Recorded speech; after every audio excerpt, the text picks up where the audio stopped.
Hey everybody, it's LaShonda King. Happy Transparency Thursday. Thank you for subscribing to our LDK YouTube channel, and also thank you for following us on Instagram at Queen King Slays. So today is Transparency Thursday, and Transparency Thursday is where I take an experience, a moment, or something that I personally experienced in my life and be transparent and open about it and share it with you all in hopes that it'll help somebody else out along the way. So, in light of all the things happening in the media right now around R. Kelly and the Me Too movement and different experiences of sexual assault, I felt really compelled that I wanted to share my experience with you and some things that I've learned from it and ways that that experience has shaped who I am as a woman today. So, for Transparency Thursday, we'll talk about that. So I will say that I do have notes behind me because I want to make sure that I am able to like fully articulate everything that I want to share. At times I may or may not feel emotional or visibly emotional. It definitely does still stir up some feelings inside of me, but it's been a while. So I've processed, I've healed, I've talked about it with different counselors, different partners, different friends and family. And so for the most part, it's okay for me to talk about it without being too triggered personally. So I'm going to kind of go in a particular order, kind of talk about the who, the what, the when, the where, the whys. How did I feel after? In my particular situation, my sexual assault has never been reported to like law enforcement. So I will talk about my non-reporting choice and also a little bit about what sexual assault is and what consent is and kind of the effects that it's had on me in my past, present, and my future. So let's get started right there. Okay, so um, I think that there's a common myth that sexual assault only happens to like a certain type of person, a certain age, that it only happens to women, and it's definitely not true. There are so many boys and men who are raped and sexually assaulted by women and also by other men that completely go unreported every day or even undiscussed. So that's a whole different topic. So my particular instance was with a college classmate. And I'll just give you like a brief overview of what happened. Not going to go into great details, but this was in the really early 2000s, you all. So before cell phones were really a thing.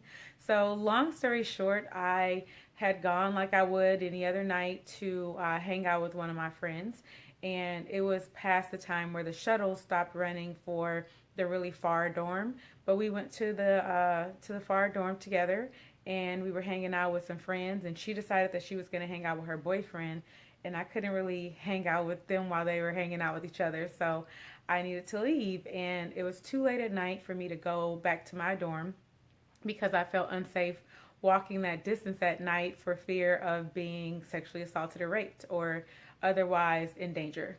So again, this is before cell phones, so I just have to go by the numbers that I remember in my head and who lives in the dorm that I happen to be at. So I go to the call box and I call one of my friend's dorm rooms, and he doesn't answer, but his roommate answers.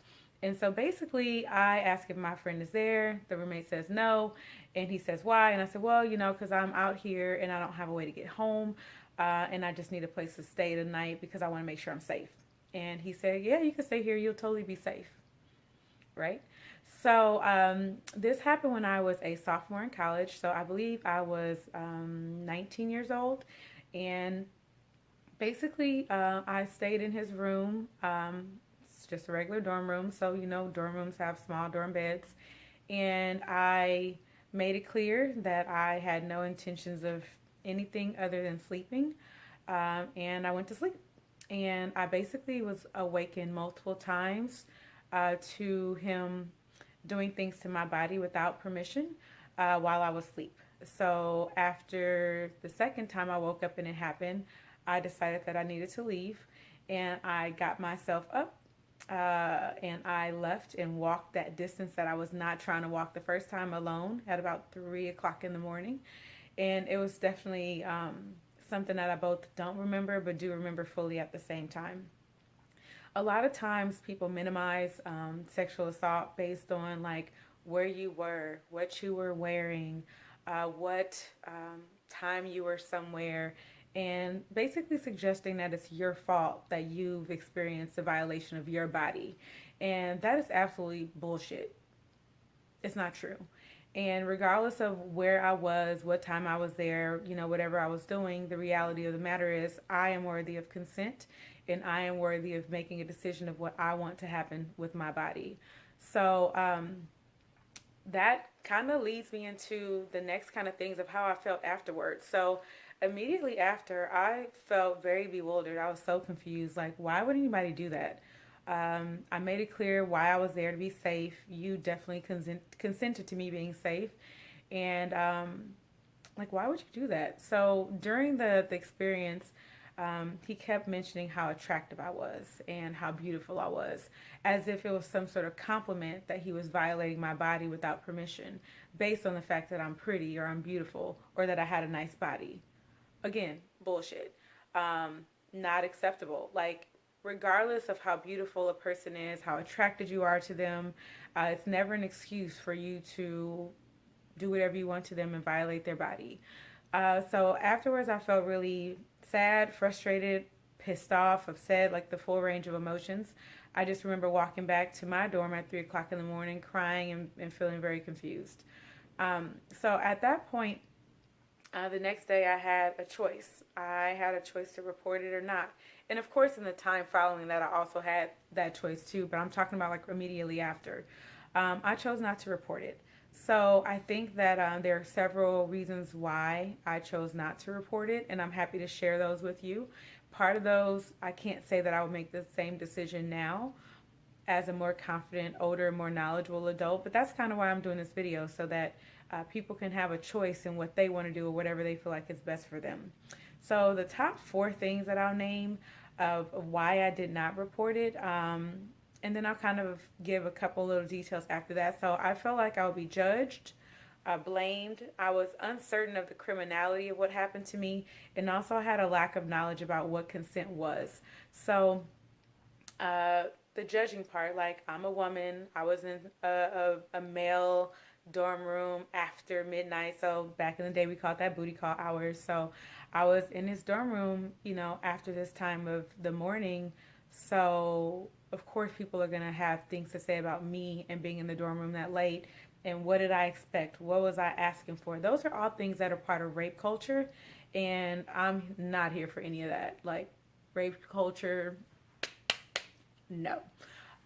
So yeah, I felt like I would be judged. That person was a student athlete, and so I knew that that person had a certain reputation on campus, and that I might be judged for that. And also, like, kind of along the same lines of judging, I felt like I would be blamed because of where I was and what time I was there, and for whatever reason, I felt like I would be to blame for it. And I was also uncertain of the criminality of it. In all transparency, I was not penetrated with his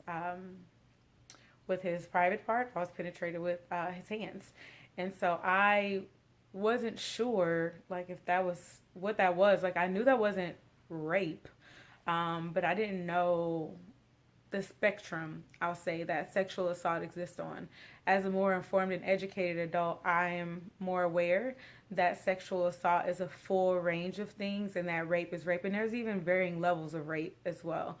So if you're touched, or whether you're penetrated or not, if sexual contact is forced upon you without your consent or against your will, that constitutes sexual assault. So I didn't really know that what happened to me was sexual assault until later. I was like, okay, well, he didn't rape me, but he definitely had his hands in a private space without permission after being told to stop. So I didn't really know what to do with that. So that lack of knowledge really compounded upon those other two things, like, kind of made me say, like, I'm just not going to do anything with this. He was obviously flipped out and kind of started to talk about it to some people on campus. People asked me about it, and I even said, yeah, like, this happened. And still, like, no one encouraged me to talk to somebody, to consider filing charges or anything like that. So rape culture is real, and people are often complicit in perpetuating rape culture and basically sweeping things under the rug. Another thing that I thought about when I was choosing to report or not is if I felt like I would have support. I didn't really hear about like rape or sexual assault at my university at that time. I didn't really know what the resources were for those who had experienced it. I didn't know where to go or who to talk to. So I kind of just held in and only told a couple people, like literally, like maybe one or two. So it wasn't even something that a lot of people knew had happened. So yeah, like it happens anywhere. It's not just college campuses. It's not just with particular demographics of people. It can happen at all ages, all genders, all sexual orientations. It's prevalent, unfortunately, and the statistics really do prove that. Um, so a resource that I really love, there's a video that was made in Europe, because in Europe they or England they do a lot of tea. They drink tea a lot. So there's a video about consent that is made in like a cartoon about like if you want a glass of tea or a cup of tea. And I would encourage you all to like look at it. I will look for the YouTube video and then I'll put it in the link in the description below once I find it. But part of that for me was not fully understanding what consent was. Um, I knew that I said no, but again, I didn't know if what happened was like, I don't know, was reportable. Was there a consequence that can go with that? So moving forward from what happened and how I felt about it, the effects of it. So I'll talk a little bit about like I talked about right after already. So I'll talk about later how I felt about it and how it affects me now. So right after, of course, there was just a lot going on, and later it had varying effects on me. That was my sophomore year of college. My grandfather actually was also sick of cancer that year, and some other things happened. And I had a really hard time academically that semester and didn't perform to my normal capabilities. If you do go to a university, you all, and something like that happens, you actually can get accommodations made to your your grades or your semester based on that, because that is a traumatic life experience. So happy to answer questions below as an academic advisor about how sexual assault, rape, or any other traumatic life event can affect you at school. Happy to help out with that. So what I do notice about my 20s is that I was very guarded. I was also very aggressive in how I protected myself. And it's funny, like when I would go out with like friends or like family, they would be like, LaShonda's the thug of the group. Like she will fight somebody. Like she's the aggressive one. But I realize now that nobody actually knew that I had been sexually assaulted, that I was so guarded about my body and also about the bodies of the women that I cared about. So if someone would touch me or touch somebody I know, like I would almost get in a fight. So for a long time in my 20s, I just didn't go out because I just saw myself as like a troublemaker. Um, how it also affected me is that I had to have conversations about my assault with people that I was in serious relationships with. So I was married and I had to share that experience with my husband, because it's natural if you're married to like roll over in the middle of the night and be like, babe, what's up? And I would have to basically tell my husband, like, you need to make sure that I'm woke before you start any foreplay with me, because you don't want to get hit. Also, it affected the way I worked with students. I became really protective, and I still am very protective of the students I work with, the people that I care about. But I became a really strong advocate for voice, helping to explain consent and what that looks like and what it means, and also to help people to like demystify sexual assault. That like sexual assault, rape, molestation, it happens to a variety of people, not just like one demographic or one like particular group. Um, Currently, I use that experience as an educational tool, because no matter what school, university, no matter what setting I'm in, I'm very transparent as a person, and I'm very often sharing that experience if it's relevant to the situation. When I was working at Berkeley as an academic advisor, I would share that story every fall with the incoming first year students, because I didn't want anybody else to have that experience. I didn't just share it with women; I share it with males and females, and those who don't identify with the gender. So yes, I would share it widely. So that's why I'm having this discussion today. Maybe what I experienced will help somebody. Um, so one thing that's important to note, I said I chose not to report mine, and there are a variety of ways to go about this, and I support all of them. I sometimes like question if I feel like I should have reported or not. Like I'm not there anymore. I don't, at this point, still choose to report it, and those are for a variety of reasons that, for the length of the video, we won't get into. But I also respect people who choose to report and people who don't. There's strength in both, you all. Like, don't think for 1 minute that if you choose not to report it, that you're not strong, because you are. You're resilient, you're strong, and you're freaking amazing. There's a variety of reasons that people choose not to report. I know that recently I've helped a student who was pretty harshly raped on a college campus, and she chose not to report it. That person is not an immigrant of this country, and has a lot of things that, or not a resident of this country, and has a lot of things on the line that could be jeopardized if she chose to report. And so I supported her and got her, some resources and help, and helped her to continue to work through that regardless of her choice to report or not. Like, that is somebody's choice. The only time it's kind of not a choice, though, is when you're working with minors.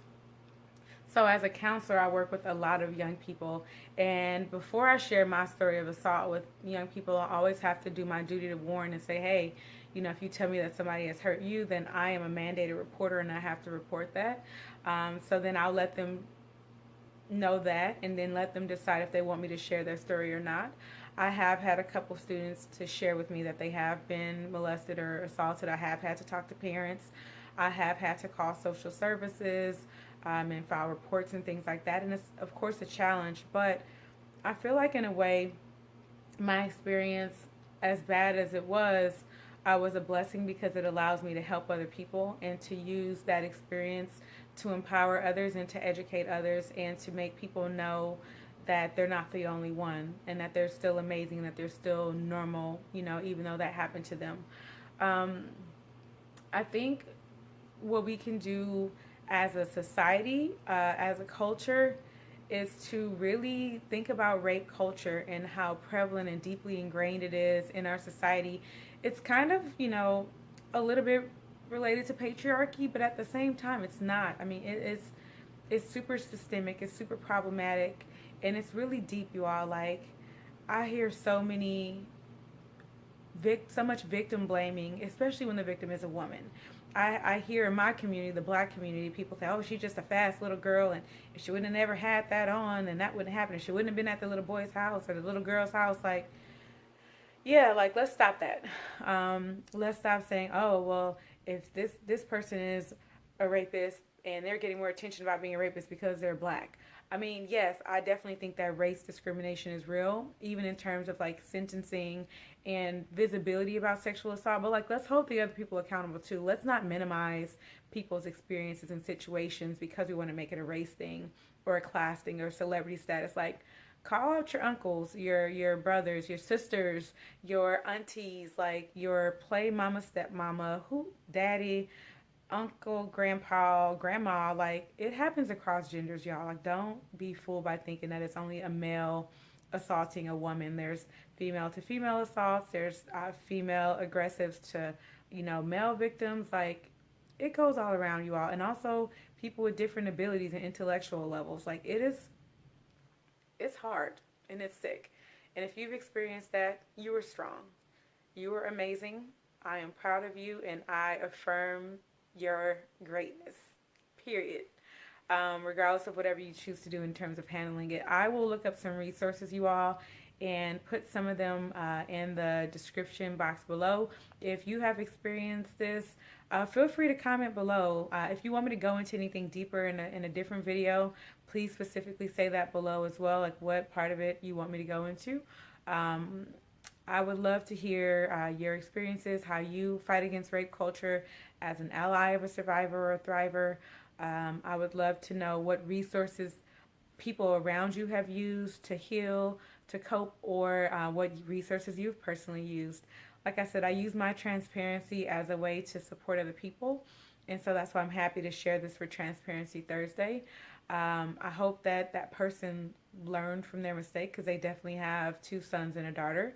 And hopefully they learned from it too. So happy Transparency Thursday, and I'll see you for Talk About It Tuesday.